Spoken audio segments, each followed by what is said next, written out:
Where were you born, Papa? I was born in what we call McKellar Hospital In Fort William. right here in Fort William. Okay.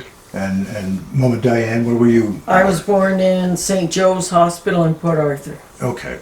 So, where did you guys first meet? In Winnipeg.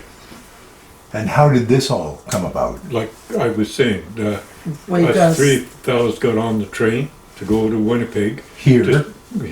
We got on here, and we had all worked at least 2 years here as apprentices. And then they said you would have to go to Winnipeg for at least 2 years as well to make your apprenticeship. So we just happened, I didn't know until I got on the train that her cousin was there, and Vic Alexak was there, another guy. And got on the train and we got yakking, talking. It's a long ride. Them days. And then when he stopped in Winnipeg, we were getting off, and I thought, oh, now I got to go look and find a hotel somewhere to stay, because I had they just told me I had to go to Winnipeg, and that's it, and gave me a pass to get on the train. So Didn't tell you what you were going to be doing, or? Oh, I knew what I was going to be doing. Okay. I was going to serve another few years as a electrical apprentice. I see. Okay. When we got off the train, we got into the station, and I asked her cousin, where are you guys going? Oh, we've got a place to stay in Transcona. And I said, oh, that's nice. But her dad had made those arrangements for us. No. Yeah, he had talked to... Oh, he had talked to... what was his name? Reg something. Thomas. Reg Thomas, who worked for the railway, yeah, an older man. And that's where they were going, but her dad was going to take them there. And she was there at the station at that time. So you thought to yourself, I don't have any place to stay. And her dad says, and he just turned to me and said, are you going to? I said, no. Well, not that I know of. And he said, oh, sure you are. And we went to her house to have lunch. And then he said he'd drive us out there. So while we were having lunch, he phoned Reg and said, you got room for one more? And Reg said, yeah, we can arrange it. So you were in close proximity to each other to do a lot of yakking and get to know each other. Oh, no, I didn't talk to her at all. No, I don't. I probably not. No, I didn't. She was just there with her dad. She never said. She knew her cousin well because she had stayed there during the big flood in Winnipeg. Oh, okay. So how did you get to know each other and decide that you liked each other? Well, she used to come around once in a while when, like on a Saturday or Sunday, we were off, and I was puttering around with cars and fiddling and doing stuff like that. And she used to come to see her cousin, is what she said. Oh, I see. Yeah. Is that not true? Yeah, that's true. Oh, it is true. Okay. Yeah. All right. And it's fine. I talked to her, but that was Yeah, it. but not that much. Not much, no. Just say hi, probably, that's about it. Now, after that, After you finished puttering with the car, there must have been at some point you were finished doing that. I'm trying to remember. I think for some reason, you were invited for supper Oh, yes. with yes, Alan yes. one time. One time, yeah. My cousin was Alan Stone, and still is Alan Stone. Yeah, I'm pretty sure you were invited for supper, and we went for a walk after. You probably are right. And we talked a lot on this walk. Then you came one more time out, and I thought, she's really friendly. So I was working on, I think, because we got another person involved in this, and that was her other cousin from Vancouver. My cousin Murray Maxwell from Vancouver, who has now passed away from cancer. My family was full of cancer, like my aunts and uncles, and on both sides, my mom and my dad's side. And I have cancer right now, so. But that's, he was there at the time. And then I finally thought, I asked you out, would you like to go out? To the show. Show, yeah. And you said, sure. Yeah. So, we made Do you remember the show you saw? No. I have no idea what it was. We just went to go to the show. Yeah. Couldn't have been a good show, but I guess not. I guess not. So anyway, he had to, he didn't have a car. I had use of my dad's car, but to go to downtown Winnipeg, like onto Portage Avenue for a show, I'm not taking a car because I don't know where to put it, and bus service is really good in Winnipeg. So I got on a bus from St. Vital, is where I lived, that area of Winnipeg.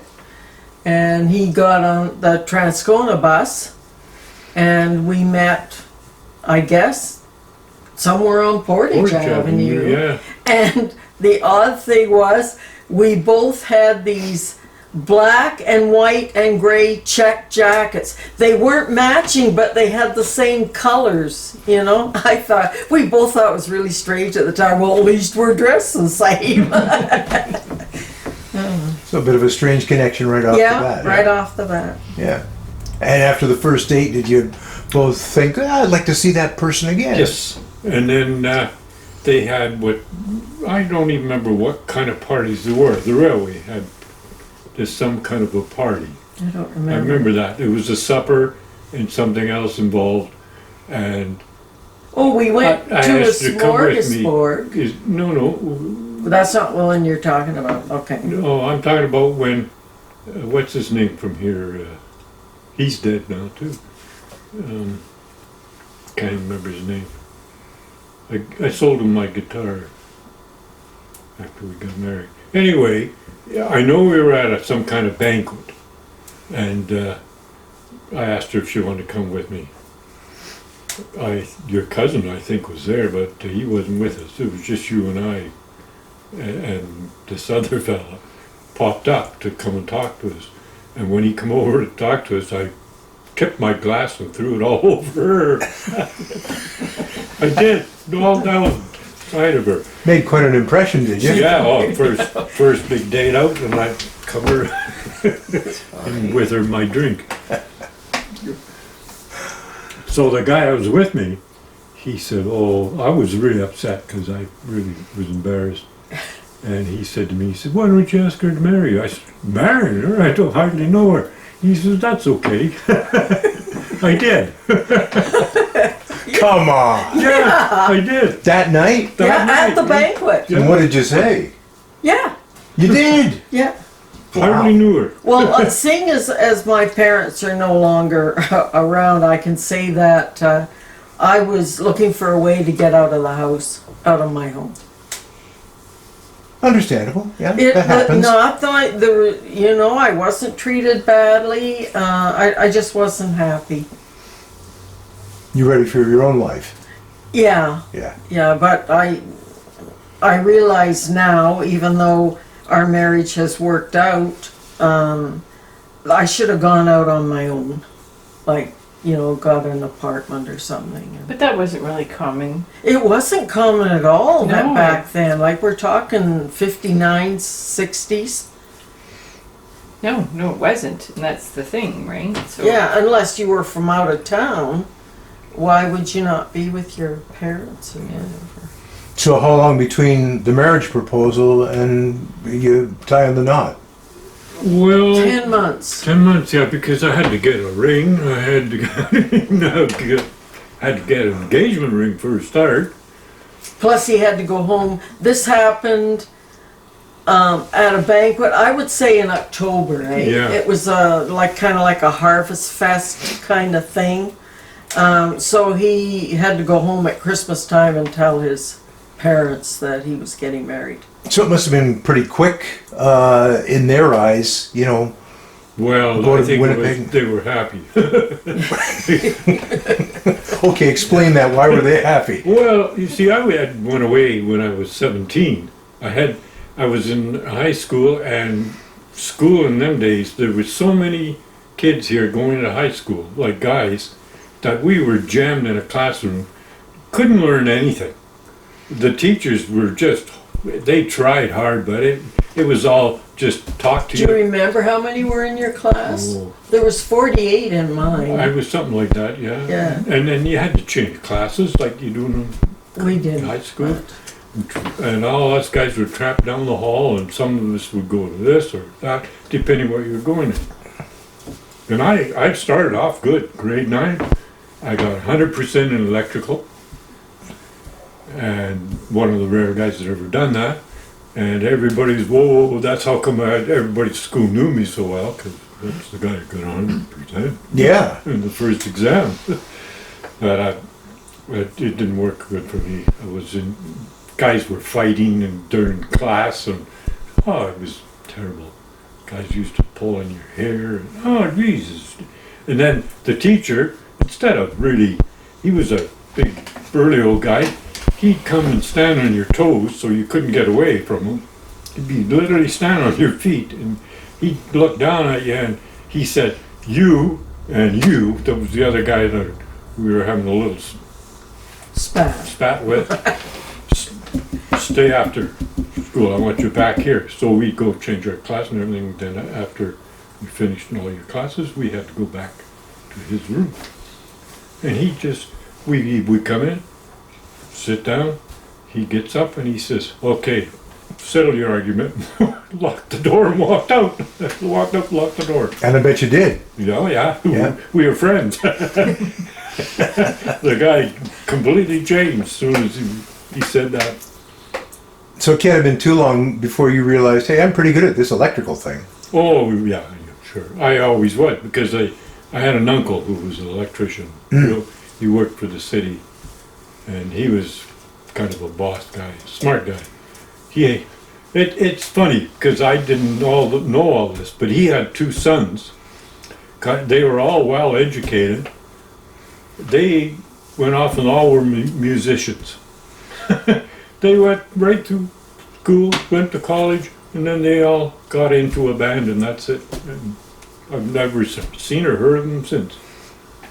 So the closest they came to electrical was maybe an electric guitar, eh? Yeah, no, they didn't even play that. They played trumpet and something else in a band. I played electric guitar. But anyway, you left school. Yeah. And I went into the armed forces. 17 years old, too young. But I had to write an exam, and I passed the exam, so they wanted me. So they gave me a piece of paper and said, you go home, you have to get your dad's permission.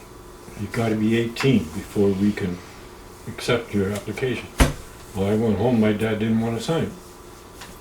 I don't know why he didn't want to sign. Well, He 'cause it never was- wanted me around. Because it was the Korean War. Yeah.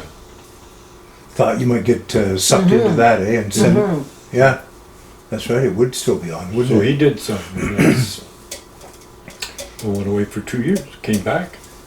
Well, in the Air Force, I did well. I got him in. Everything went good. And when I was coming to my end of my time, I had a real good French fella right from, where was I? I was in Saskatchewan. He'd come off a farm. And his dad had passed away, and his mother was living on the farm all by herself. But he turned out to be a real nice guy, and him and I, we didn't do much work we did a lot of work, but we did our own experimenting, and we built stuff for them to use to find problems with other stuff. He got out an electrical book and started reading into it, and he mentioned something, and I said, yeah, I know how to do that. And we'd go to the boss, our boss, and say, can we get some material from the store? And it just went on from there, and that's mostly all we did. Whatever Was we wanted invent to do. stuff. Invent stuff to fix other stuff. Yeah. Yeah. And then they got to move you around. That was the general idea. So they moved us to just out of Winnipeg. Gimli, Manitoba. And the both of us were there, and his time came up, and he just signed on for another 5 years. And my year after that, my time came up, and they asked me to sign. I said, no, I think I'm going to get out. And then you got to go to every department and make sure that you're all cleared there. Going around all the offices were saying, and how long do you think you'll be gone?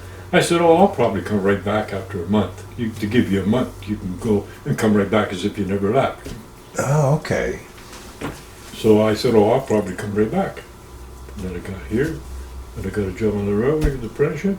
I thought, I guess I won't go back. My friend was kind of disappointed because after that, he got sent to overseas. Germany, I think. Yeah, Germany, yeah, that's where he went. What did you think and how did you feel when he signed on with the Air Oh, Force? no, this didn't know before. I didn't This know him. before. This This is is I didn't before. know him Yeah. till he got off that train. I get it. Okay, this was prior to the Oh, train. yeah. Yeah, I get it, right? yeah. Yeah. Huh. Okay. And that's what I was in Winnipeg, and that's where I stayed. When I my 2 years came up, and we were married.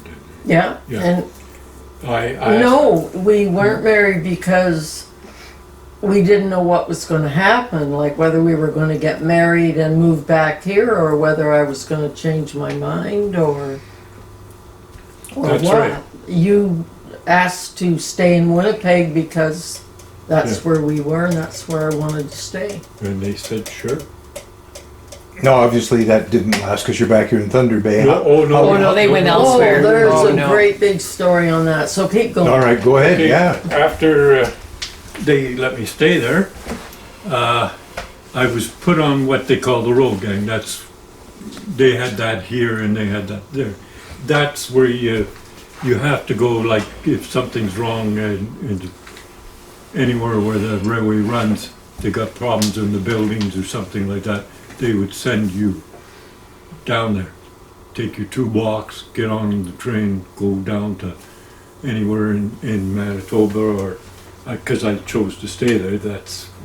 And you Just- seem to be called a lot of times to Watrous, Saskatchewan. Yeah, Watrous was a favorite place to send. What's the place called? Watrous? Watrous. Yeah, I'm not familiar with that. Okay. Well, no, 'cause it's little it's just a little place. on the railway line. Yeah, so I wasn't home much. And you had a baby. And that baby's name was? Christine. Okay. Yeah. And so, We lived in Transcona at the time because we lived so that he That's could where- walk to work, right? yeah, you must have missed him. Well, yeah. In a way. Yeah. But she Yeah. spent a lot of time with her mother, and Well, we didn't have a car. I know. Oh, well, I worked. Yeah.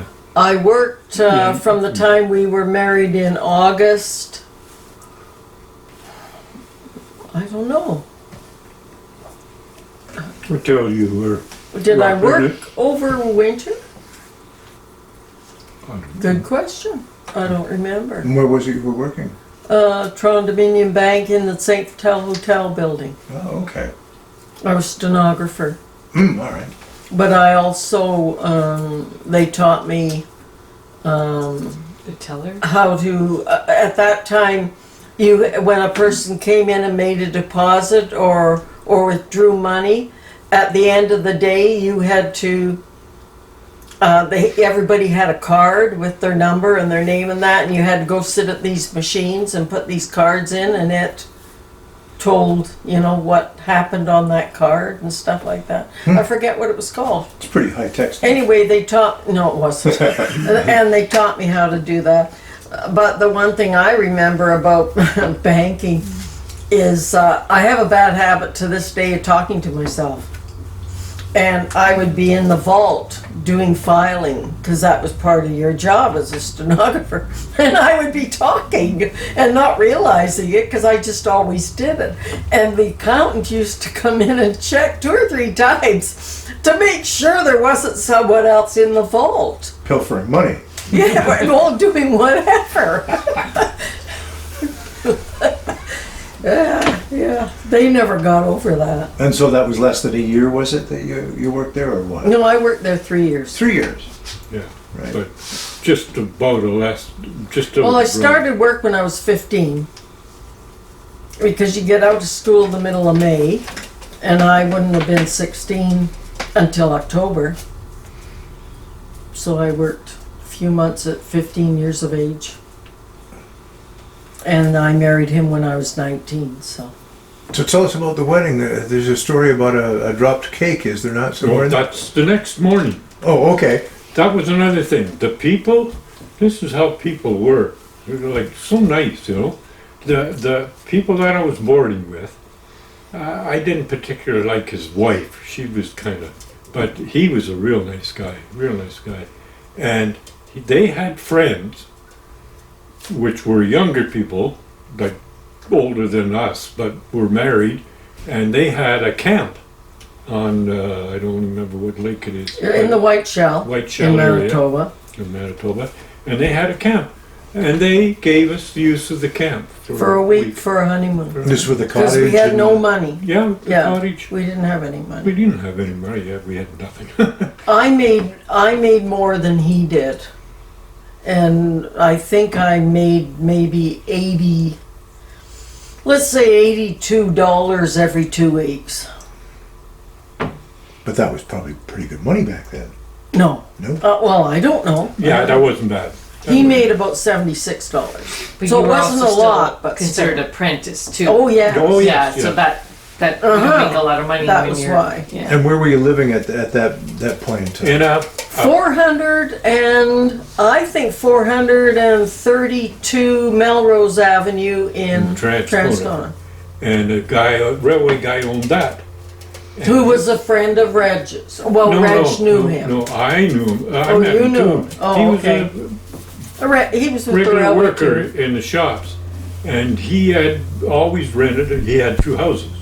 And one was right next to him. And he always rented the other one out. And he'd done this for all kinds of time. And yeah, it was Reg at first. Because Reg come to me and said, go see what's his name, because he just kicked some tenants out, or they just left on him. So he was quite upset. He was pretty mad, and I felt bad that, But I moved in there before we got married. Okay. So that we could buy furniture and move it in there. There you go. Right.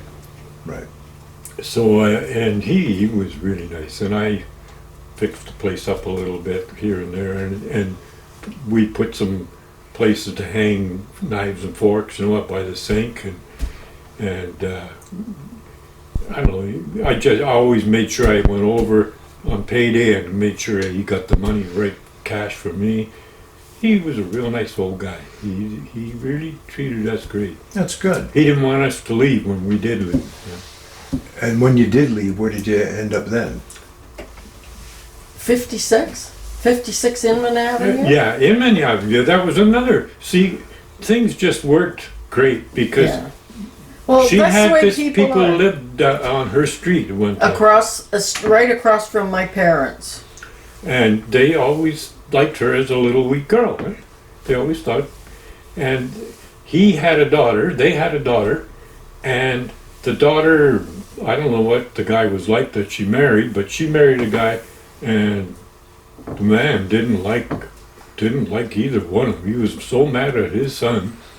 So he found out that we were looking to rent a house. Buy. But, well, no, we were Right, rent. right. And we, I don't know how you got called him, but he said, No, my mother was talking to him, I think. yeah.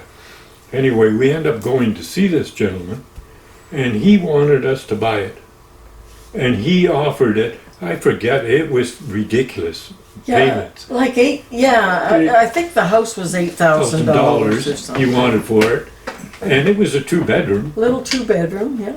With a basement. with a basement and the whole works. And he only wanted us to pay so much a month. It was Yeah, ridiculous. very little. But and then I was pregnant at the time, so no, I had Chris when we were in Transcona. Yeah. So but I was pregnant again. Yeah. Yes. Yeah. Number 2 was coming. Yeah. Yeah. So we were moving into this place. And we did. And it was good. It was not a new house by any means, but there was nothing wrong with it. No, Yeah, with 2 bedrooms, it would fit the bill. Yeah. Especially with another one on the way. that ended up being another girl, thank God. Well, you only got a 2-bedroom house. so- Yeah. Yeah, and you can use Exactly. any clothes you've kept and Yes. saves you money. Well, this was it. Yeah. Yeah. Okay, and how long did you live at that place? Not very long. Well, Shirley was born there, so that would have been 62. Christine was born in 61. And Shirley was born less than 11 months later. Okay. Well, yeah, you call that stupidity, you learn. And then we And but Shirley was born on Inman Avenue at Easter. Easter, actually, Easter Day, because we were supposed to go to my parents for supper. Yeah, it didn't happen. Yeah. She was born right around supper time. And so Chris- by this time, you wouldn't be working. No, oh no, Yeah. because I already had a kid to look Yeah, I was after. gonna say. Yeah. So that would be... No, I didn't work very long after we were married. Right. Right. So money was very tight. Then we went and bought a new house. Brand new house. Brand new house. Now, Shirley would have been. Oh, we had also finally bought a car. We had Yeah. never owned a car. Boom. How about that? Yeah. What was it? A 52 Pontiac. Blue. Swanky. Yes. Yeah. Very nice. I didn't even have a driver's license. No, you didn't. She taught me to drive. That's great. She did. I didn't have a driver's license. I had one, but I had demolished the car, and I don't know what happened after that. The OPP guy that come and caught me that night, I shouldn't say this, but I was with another woman when I had that accident. Yeah, but you weren't with me at the No, time. no, I This didn't was even know you. This before was we'd before I even ever- met. This was after I come out of the service. So Right, I was a okay. wild drinking ex-serviceman. You were a hellraiser, right? Oh, Yes. So you got your first brand new house. Yeah. And then you got a car. Yeah. No, we had the Car first. Car first, brand new house then. And a baby. And- 2 babies. 2 babies. We had to get a double mortgage because we didn't have enough. Yeah, we had to get a second mortgage to make the down payment. Oh, wow. I That mean, must have been a little bit nerve-wracking. it was. Yeah. It was. Oh yeah, but then when you're that young, you don't fear those kind of things. You know, you just don't think about them. That if it doesn't work out, it doesn't work out. Can we get this money? So Can we what make these month did we move into that house? Do we have any idea? things? No, I don't. Really don't. Anyway, we move into our brand new wonderful home and they offer him a promotion. But not in Winnipeg. Oh. A plot twist. Yes. So what happened? They said, "Would you like to be assistant foreman in the Paul, Manitoba?" I know nothing about the Paw Manitoba. I know it was on the main line of CN. And you probably knew it was smaller than Winnipeg. Yeah. So what did you anyway, think? Well, I thought, we went home, talked to her about it, and I said, I think I'd like to take it. And she said, what about the house? Well, we'll see what happens. So, of course, I went to the guy and they talked to them and they said, well, you're gonna have to pay the first part off, you know. So we The managed. down payment amount. Yeah. Yeah. So we managed to do that. And we, of course, everything else is paid for by the railway. Our moving, everything Oh, like that. Good. Good. And we went to the paw, which was an experience, I thought. Yeah, what was it like living up in the pub? What Well, are your we memories lived of on that? the edge of town. Yeah. There was actually a drive-in food place. Okay, kind of like A&W first was when it came out, when the people come out and get your order, and it was one of those. Well, it was actually just before where we lived. Like, we lived on the very edge of town. Like, probably the road beside us was out of town. Can I tell you a few things about living in the Paw? Do it. That's great. Well, having been raised in the city, not used to animals, he's at work. He worked 4 to 12. And I could also tell you that he would phone me and he would say, should I pick up chips on the way home? Like fries? Well, when he brought home fries, he got treats after. Okay, there you Really go. what he was asking. So anyway, one night, I could hardly wait for him to phone because I had looked out the front window and I saw this rat. Huge. But it was huge, this rat. I knew absolutely nothing about, what was it? Was it a muskrat? Yeah. That's Oh, it. yeah. And that's a big rat. Yeah. And it was coming through the ditch right for my house. You're like, oh my god! Yeah, What are they feeding? I locked all the windows, all the doors. You know, like and he phoned. Thank God he phoned. I told him about this rat coming across, and he said, "Oh, you mean a muskrat?" I said, "What's that?" You know. Anyway, that was my first thing with that. But the Paw was a very good place to live. My girls, I think, were okay there. What it was is you went into town, and there was this bridge across this kind of like a river, and you went fishing there. And that's the first time ever where you could throw a hook into a river, and every time you threw it in, you pulled out a pickerel. Dang. Yeah, hey, Oh, yeah, this was all right.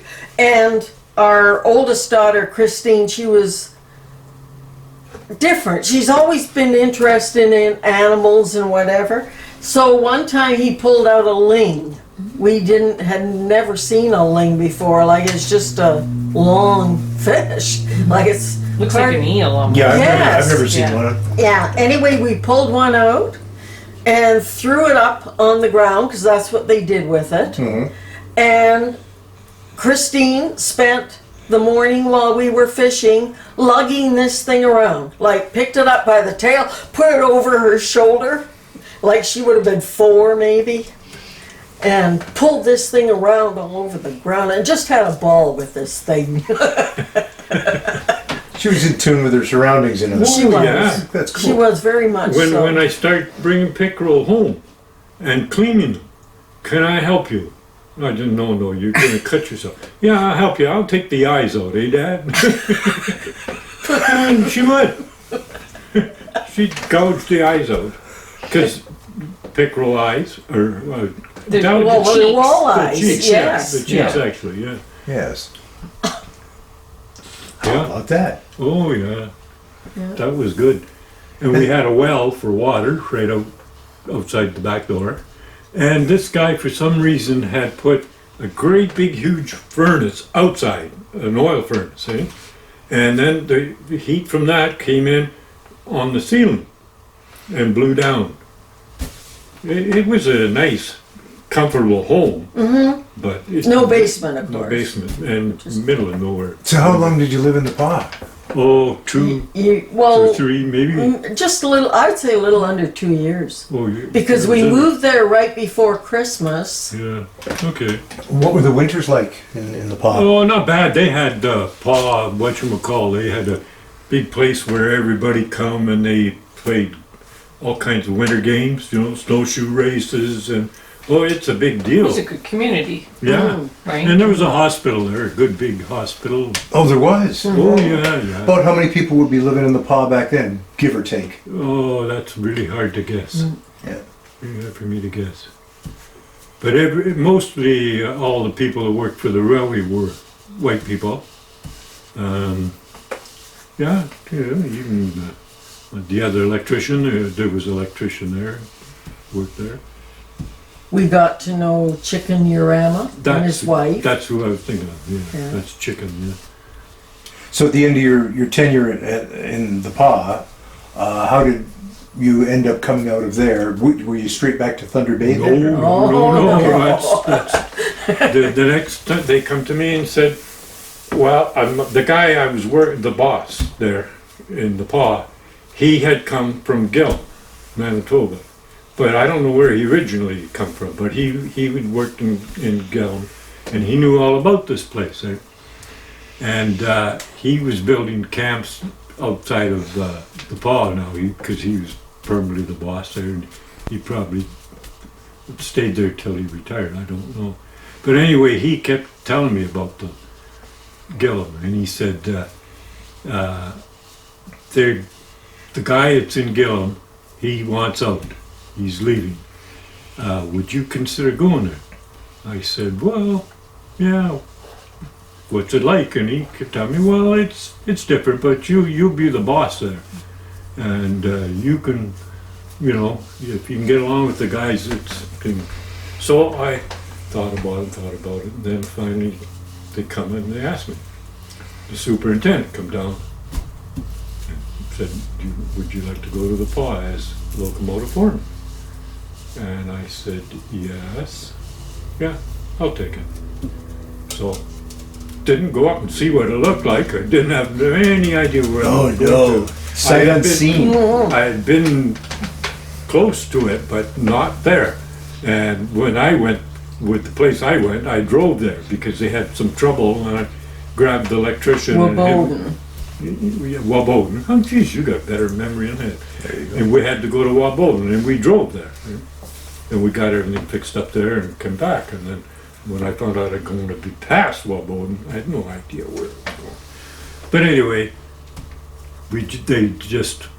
one day they just come to and said, okay, you're going. And we get on the train and we go to the pub.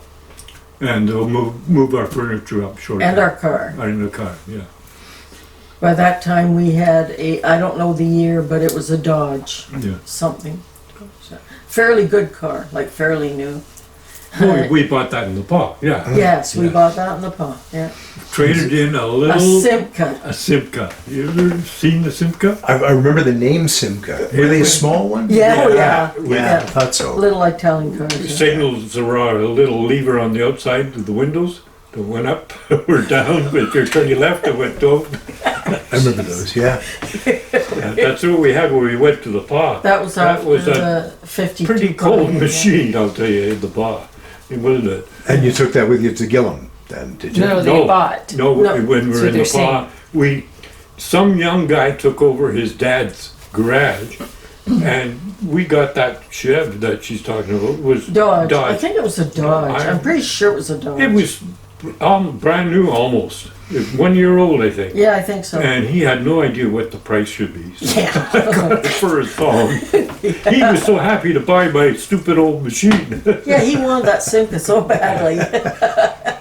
So I got a real good deal on that. I remember that. So, but after the PA, it was Gillum, was it? That you Yeah. went to? And how long were you there? Again, around 2 years. Well, we were there till both, Well, Christine was 6 and when we. No, yeah, she did go to school there for a short time. school, there was no school. Well, no, there was a trailer thing that was a school. But it was, We left. Oh, let's see. We left there about a month and a half before the hospital opened. hospital, No? No. Oh, it was the community center. community center. A community center opened. And I guess the school would have opened the following fall. Okay. We left there in February Okay. of 68. 68, all right. All right. Left there, yeah.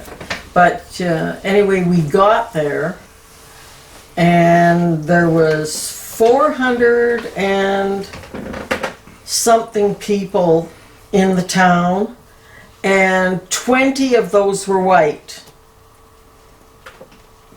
And now it was But, 22. I mean, was it? but- 24. Yeah, but you know, it was a very interesting place to have lived. I mean, the Indians traveled in dog sleds. You know, like they pulled up. There was 2 stores and a commissary when we got there, and one store was right across from us. And the natives pulled up in their dog sleds and like tied the front dog to like a hitching post. And that's just the way it was. Yeah. And these other people, they had their store. That woman, the one where the natives went, I can't remember her name, but it was more like a store. A like, farm store. You a- know the a old farm farm stores s- where they had a farm? No, that was the other place. Oh, okay. I'm talking about You're the talking one, about the Stella's? woman that was Stella's. Yeah. Yes, Stella's store. But then these other people had a store like you see in the movies, you know, and it's very small windows if there's any windows, and it's wood, and you go up these stairs and you go in, and yeah, right in the middle of the store is a potbelly stove. Well, these people didn't stay for too long after we got there because the place just got too busy. Because that was the kind of place where you went in and pulled up a chair around the stove and probably had a beer or something, I don't know, and yeah. It You was know? a place to congregate, eh? Yes, Yeah. it was the place to congregate, but they couldn't do that anymore because it was too damn busy and they had customers to serve and stuff like that. And how long did you live there? Almost 2 years. 2 years in almost all these places then. Yeah. So what came next then? Here. That was then you were back. They come to me, well, I told them, I want to get out of here. My kids got to go to school, and they got to go to school now. And the place was getting very rough. Because they were because- bringing in, what are they called? They were building the Kettle Rapids Dam at that time. Okay. Right. Yeah, what did they call those guys? I've heard of them. Yeah, there's a name for these guys they bring in. They're just rough, tough, Yeah. drink like crazy, but they work hard all day, eh? And that's the type of guys they're brought in. But they didn't give a damn for anybody. like their language and the way they, they tried to pick up women off the street. They tried to pick me up twice, and it was just not nice. Not a great place for kids, eh? No. And I'm never there. I was out 24 hours a day. Yeah. Because I had to be there when the train came in, which is at midnight. And then I had to be there again the next day at From midnight 8 till 4 is his office hours. And I had to be at the office, and I had to be watching my foreman to make sure he's doing what he's supposed to be doing. That's a pretty rough job. That's a lot of It hours. was a busy job. Yeah. You just didn't have time to think about it. Where's Di? What's she doing? Where's the kids? Just didn't know. I might see them out playing on the street because that's what they did. And we looked after the street lights. I had to remember to turn them on every night and turn them off in the morning because they were in our kitchen, by the back door. So when you wanted out of that place, and Well, the come back to- superintendents come down. Both of them, well, they've been doing this for years. The superintendents live closer to. We were in a railway house. Yeah. We were next to the closest to the station, and there was 5 of them. And the next house to us was kind of small, and the next house to that was the yardmaster's house, and it was as large as ours. And then there would be smaller, and then a really tiny house at the end. okay.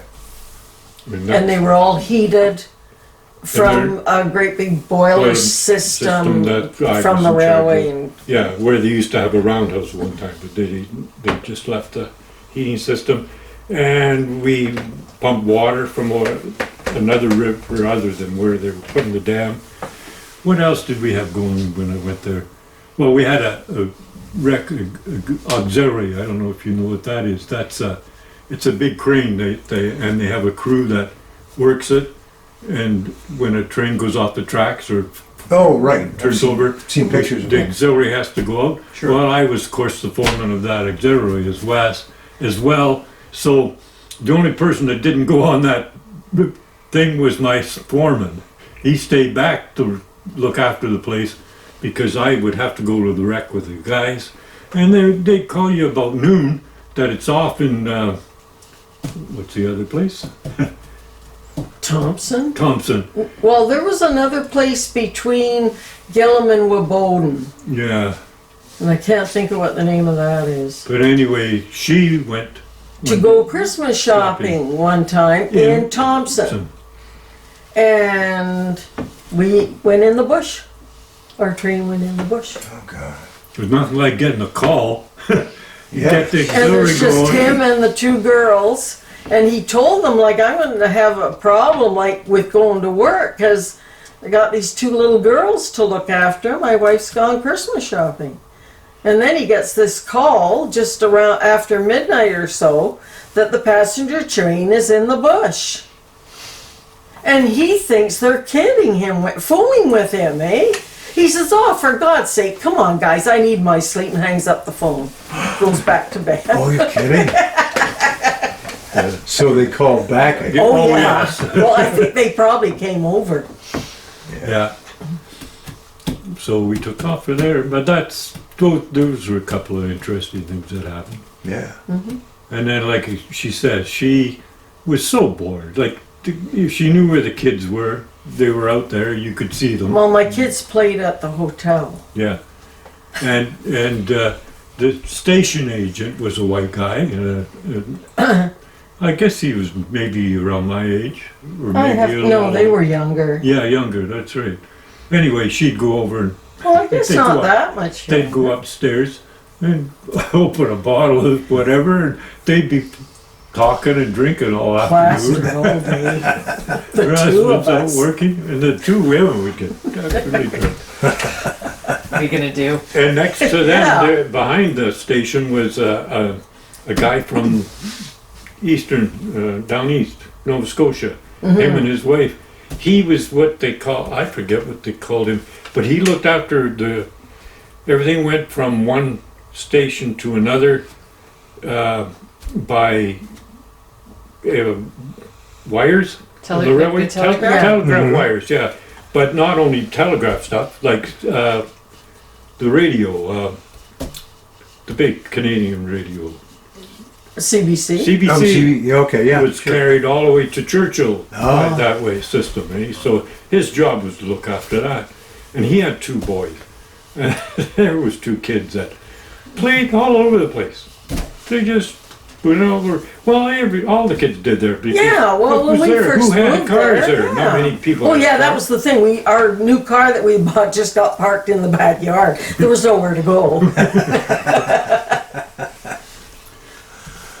So then you ended up back in Thunder Bay? Yeah, when How did- first he come in to see me, and after they come in, I have to take them fishing all the time.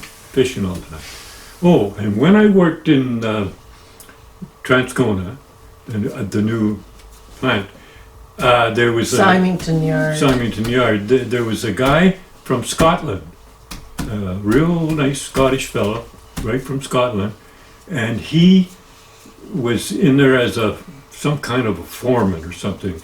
Anyway, I used to talk to him every day and kid around, eh? And then they brought in this new machine that had to be set up so it would tell you what's wrong with the diesel without you having to find out what's wrong. And he was working setting up, and I was bugging him about it and everything. So we talked a lot. And when the business car come up, the big boss come up in the business car, you know, and they park it there overnight. And of course I have to go over and have supper and drink and all this kind of stuff. And I got talking to him. I said, "What are you doing on this thing?" And I guess they were setting him up to take over somebody's job. But anyway, we got talking, and he asked me. He said, how do you like being up here?" Because he knew I liked being a Winnipeg. And I said, "Oh, it's okay. You get used to it." I said, "But I can't stay here anymore. I got to get my kids out of here. They got to get going to school." And it was getting dangerous for women. Very dangerous. It was getting to be a bad And little place. girls, I would assume. Yeah. So some railway guys I know would have sent their wife to go live in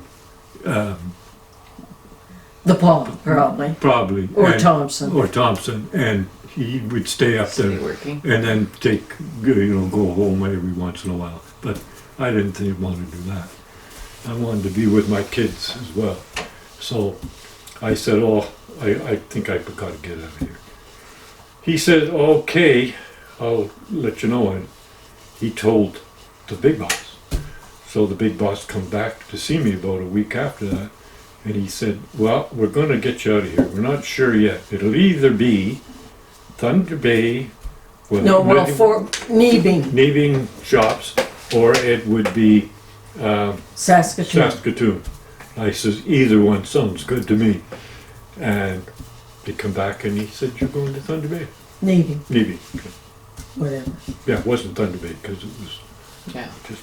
Yeah, Gail was born in Fort William, and then the year after it became Thunder Bay. So that must have been kind of a comforting thing, knowing you're coming back to. No, No. no, I really didn't care if it came back in. Oh, okay. I But you like stayed, here. right? Yeah, you stayed here, right? Well, yeah, I worked here for another. I totaled about 22 years with Yeah, the railway. on the railway. So I stayed with the railway for a while, but the problem was here, they didn't demote me. I was still assistant foreman. I wasn't. The big boss Locomotive anymore. foreman But anymore, they but- didn't cut his salary, but he had to grow into his salary. Yeah. Like he didn't get any raises. Right. So they. So it would have been you would have been just as happy to go to Saskatoon at that point. Oh, sure. Okay. Yeah, it would have been just as good. Actually, probably would have been better, because to come back here, everybody knows me, Yeah. and they went, "How come you're a foreman?" And her cousin didn't get a foreman's job, and all everybody else. But that's just the way it went. And I stayed with it, but I didn't have a job. I would come in, and if the guy on swing shift, he worked Sunday, Saturday days, Sunday Sunday days, days, Sunday midnight, Monday midnight, and Tuesday afternoon. and then off until Off Wednesday, Thursday, It Friday. wasn't bad, but it was a lot of work, and you're hardly ever home. Sounds like it. Yeah. Yeah. But I did that when he was away. But when he come back, it depended if another foreman was going on holidays, whatever, I'd fill in there. But when they were all there, I had nothing to do. That must have been kind Then of they boring. come up with a big idea. They stopped running a passenger train in and out of here, but they put one of those little Rail liners. Rail liner. We put that on the job, and I was going to be in charge of that. So that meant it sometimes didn't get in here until morning, early morning, and then it goes back out that same night. And the guy that was there to service it, he didn't want me coming around. Why are you nosing in here all the time? You know? But that was supposed to be my job. Go down, see if there's anything wrong, if the engineman's got any complaint, and then I would have to make arrangements to bring it over to the shops so somebody could fix it. That didn't happen very often. And it was just, I was being pushed aside. I didn't know, but they were planning to make me head of the whole place here, Oh, electrically. See, Okay. we had an ore dock, and an electrician worked there, and we had a shop over on the north side, and they had men working over there, and then they had a big yard over here, plus the roundhouse, and they had planned for me to set up the whole thing and be in charge of it. But I didn't know that. The foreman I was working for, the locomotive foreman, he was a miserable, no good son of a gun. And not only that, you were at midnights Yeah. midnights all the time. Yeah. You try and raise children and keep them quiet during the day Mhm. while your husband sleeps. Oh, we got into more arguments about that. so what happened? Did you not last? I quit. Okay. But it wasn't just like that. Because you don't just quit when you've got a family. Sure. I became a Shriner. My dad was a Mason, and I joined the Masons, and finally I wouldn't join because I wasn't going to use them to be. That was a railway thing, you know. If you became a Mason, you'd become Promotions. a foreman. Yeah. And I wouldn't do that. So I went and joined the Shrine. I got talking to guys, and I met a guy, a real nice guy, who worked for the government. He was some supervisory title. He never finished university, but he had gone for a while, so he had some kind of a name. Anyway, he was a real nice guy, and he had an article in the paper, and an Englishman that worked with me, he saw it, wanted must be able to do electrical work, Plumbing, furnaces, and or if not able, or get a license to do these things. If you must be capable to do this. He looked at it and he thought about it, but he changed his mind. So I wrote my exam here to be like I had a paper saying I was an electrician, but I was a CNR electrician, not a It's different, isn't it? Yeah. Yeah. not a regular electrician per province. So one of the big boss's sons come down here, and he got a hold of a paper, and he said, "I'm getting out of here." He had a chance. He was going to be somewhere, but he didn't want it. And he said, "Working for this outfit is just this world." So he says, "I'm going to go and get my papers here." And I said, "Oh, how do you do that?" He said, "Oh, I've got some quiz papers here. It gives me a good idea what the exam is going to be about." And he said, "I'm going to study it." And I said, "Can I have those papers?" He said, "Sure." So I did the same thing. Went down, wrote, got my license. And then when I talked to, like I say, the Englishman, he thought about taking the job, but he backed off. He didn't think he could do it. So I said, "Do you mind if I go apply for it?" He said, "No, I don't care." So I went and talked to the guy. Of course, we knew each other. And through the Masons. through the basement, and he said, "Sure, I'll Good. take you." And good, and he did. They lived up to what they said. And I barely started working there, and there was another good veteran. He was from the Navy, real nice guy. But for some reason, they made him foreman. The foreman I had when I got there, he drank. He was drunk all the time. He'd come in the morning, like any other person, and then he'd go about 11 o'clock to go for lunch. And then when he come back after lunch, he didn't make any sense.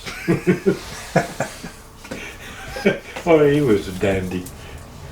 Turned out he went to school when I did. He was older, but he went back to school to get a job because he didn't have any much education. So he went to high school when I went to high school. Huh.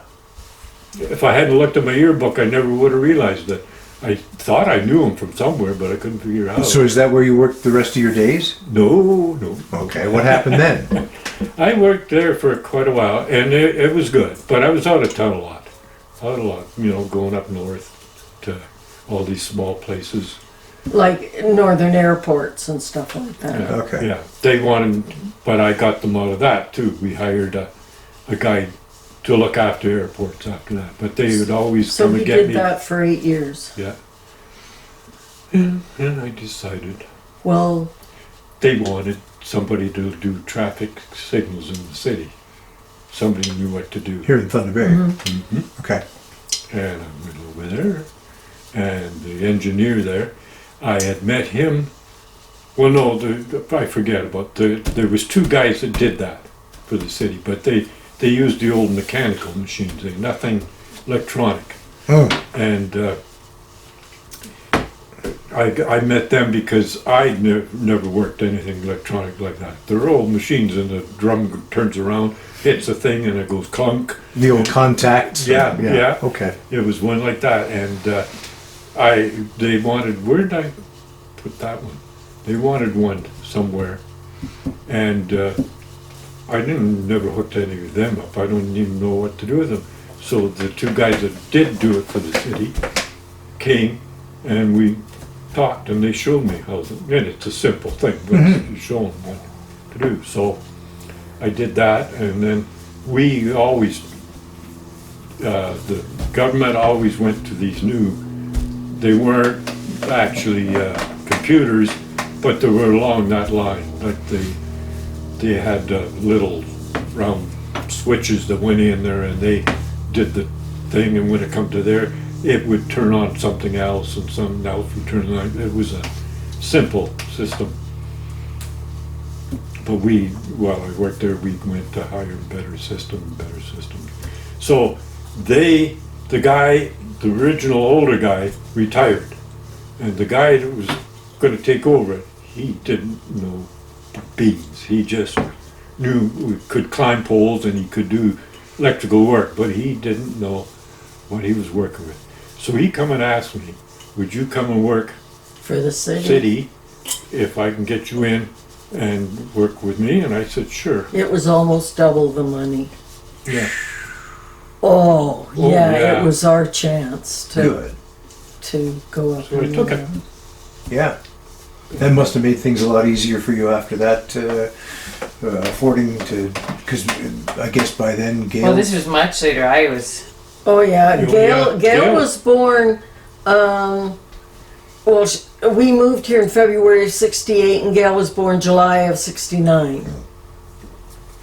And Because he still worked for, when I was little, you worked for the railway. Mm-hmm. And then they went to MTO. yeah, he was. Yeah, he was working midnights when we moved from. We were in Crestwood Apartments, which is row housing. We had to get out of there. When we were in Gillum, this one native fella gave us a dog. A sleigh dog kind of dog. And he told us that the dog's name was Jake's, and we didn't know that that was not a good name for natives. And that was the dog's name. I'd go out And to the front door of our house and go, here Jigs, I'd be calling the dog. And this native guy, I knew now he was pulling my leg, but he heard me saying that, and he said, what'd you say? I said, I'm calling, he said, did you call me a Jake? And I said, no, I'm calling my dog. What dog? There's no dog there. And he was acting like he was serious, eh? And I said, well, I'm sorry, but that's my dog's name. And he said, well, and then the dog came and he said, oh, okay. So anyway, we lived in these Crestwood Apartments, and they decided that people couldn't have dogs there anymore. You had to get rid of your dog. So rather than get rid of the dog, we bought this 2.5-story house on Mackenzie Street. And Gail, like, that would have been in May of '71. Actually, right at the end of May, Christine's birthday. We moved into there. And anyway, Gail was a very smart little child. Come on. She was short. She was very short for her age, and she was very skinny. She was just a tiny person, let's put it that way. And anyway, this tiny little person never shut up. I mean it. She didn't talk words, but it never stopped. And it just went on and on. And one day, I hadn't been in there very long, maybe 2 weeks or so, and she's in the backyard and walking around talking, of course. And I'm out there, and two of the neighbors are standing there, and they're very impressed with her because she's, well, like I say, she looked like a year old. She wasn't very big. And she's busy. She's got the odd word, but, you know, most of it's craziness. And she's busy yakking away, and they said, how old is she? And I said, well, if she doesn't stop talking, she's not going to be 2. He's probably telling the dog what to do. Well, probably anybody what to do. And then there was that time we were in the bank. I thought that was really fun. Yeah, but you were there. I wasn't there, so you tell them. Well, she was, yeah, you were there. No, she I was wasn't. sitting up on the thing. That's Yeah, where no, we I sat her. wasn't there. You and The her gone tellers. to the bank. Sat me tellers? up on the teller's thing, and you know the pens. They had the pens with this. And she sat down there, and she's always, I thought she was always friendly, though. Like, she's always happy. Yeah, always. She was always talking. She's right, but she was happy. And I sat her there, and I'm talking with the girl. getting My things favorite straightened. thing to do was to get those slips at the bank. Yeah, Yes. Yeah. Like forever. And to it was. write. Yeah. Like get the pen. Always and, writing. And one of the slips. Yeah. And I says, what are you doing? She says, can I have the pen? So I give it to her. And I'm talking with the lady, and she's saying, I'm going to write my name, Dad. I said, okay, you go ahead, you write your name. And she's going, Gail. She spells it all out. And the poor Teller's trying. teller's looking through things, she's looking through, how old is her? And I forget how old she was. Yeah. She was just a kid. Probably 2. 2, yeah. And I said, yeah, 2, what? And she says, and she can write her name. I said, no, she can't write her name. She just I can pretended say it. Yeah, she could say it, she could spell it. Here's some scribbles. That was the other thing. She went to JK. You know, you've got to start. It was the school. first year they ever had JK. Yes, They were trying it out. yes, and this is in the Catholic school system. Okay. So anyway, she's going to JK, and at Christmas time you take that break. She didn't want to go back because she wasn't learning anything. And so when I got her and I went back together, you know, in January, and I went to talk to the teacher, and she said, well, she's right. She's done every puzzle that we own in this room. She said, I've even gone out to other classrooms and brought things back for her. But she said, yeah, she's bored, you know. So I don't know, and Gail kept saying, I want to read. She did. She loved being read to. She loved books. She wanted to learn to read. So I think by the end of the year, the teacher had started working on like some words that she recognized and stuff like Isn't that great? in JK. Yeah. Yeah. Anyway, because he was working out of town all the time, I started doing volunteer work.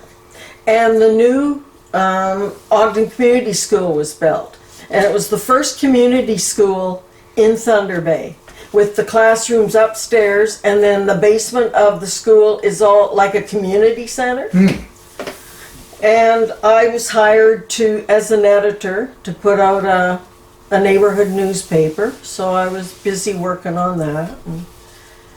And losing weight like crazy because I was out looking for advertising all the time, and you know, I only have a certain time to do it because she's in school and I gotta get home for her coming home for lunch, and she's only going half a day, and Kept you you busy. know, yeah, so it kept me busy. But that was the start of my volunteer work, and I volunteered for over 20 years doing all kinds of stuff.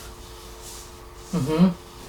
When the volunteer center was looking for somebody, like someone to do office work, which of course I had been a stenographer.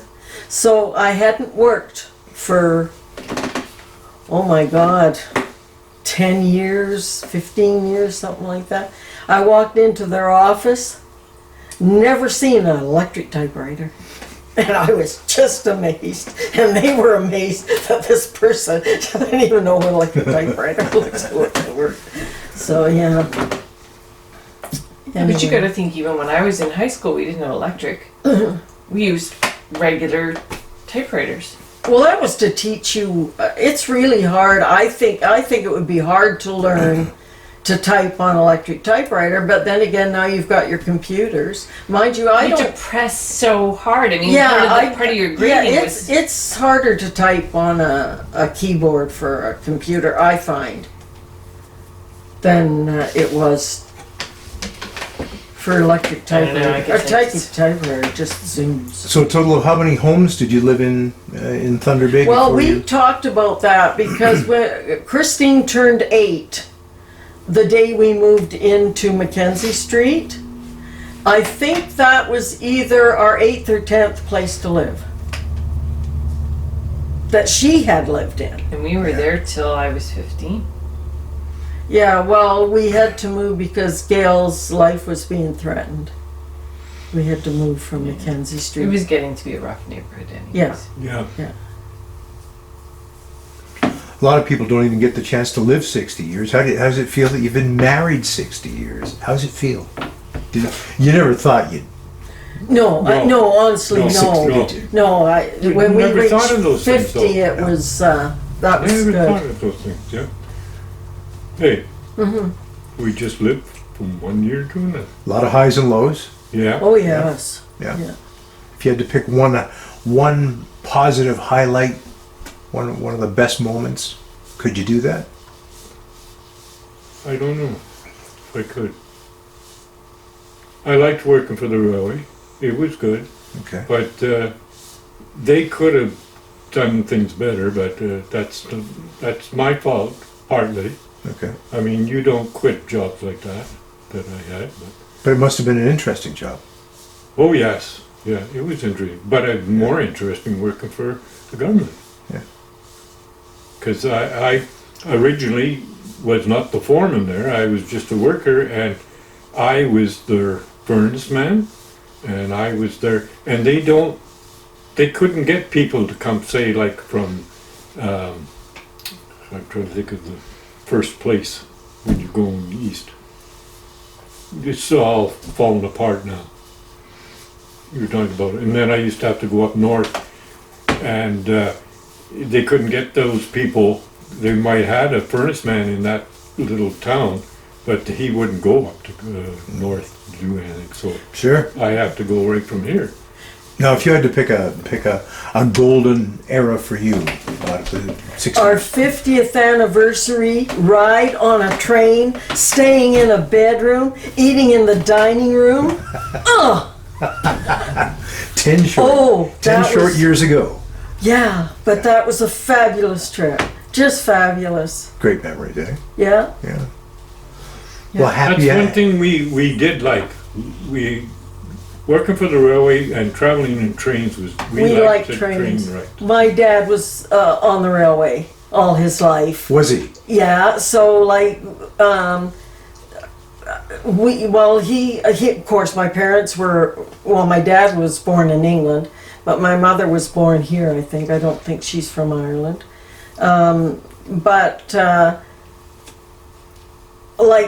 We lived in Winnipeg, they moved there when I was 2, but we had to come back here for Christmas, for Easter, for summer holidays. We came back here.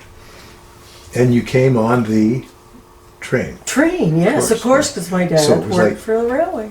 On your 50th anniversary, that'd be like going home. Oh, yeah, but we didn't get to ride in the bedrooms or even eat in the dining car. That was the thing. That was just great. Just great. Great Well- story. And to top that off on the trip, they had guys posted in there to talk to the people and make conversation and that, and he got paid to ride, didn't do that. Now, if you had to pick a period that was the toughest slog, Blake's heart surgery, his Okay. open heart surgery. okay, I was terrified. I was alone in a place I didn't know. And It wasn't very safe. and he was very sick.